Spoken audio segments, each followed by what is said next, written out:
Running a Databricks notebook from Azure Data Factory allows you to integrate data processing workflows seamlessly across Azure services. Here's how to set it up. Create Azure Data Factory pipeline. Start by creating an Azure Data Factory pipeline.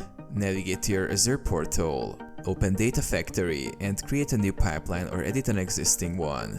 Add Databricks activity. Within your pipeline, add the Databricks activity. This activity enables you to execute a Databricks notebook as part of your data workflow. Configure Databricks linked service. If you haven't already, set up a Databricks linked service in Azure Data Factory.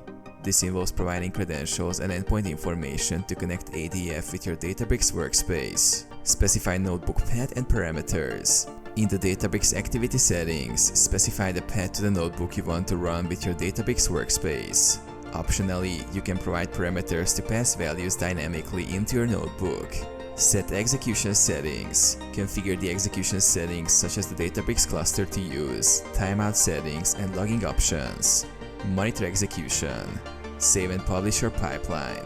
Monitor the pipeline's execution from Azure Data Factory to ensure the Databricks notebook runs as expected.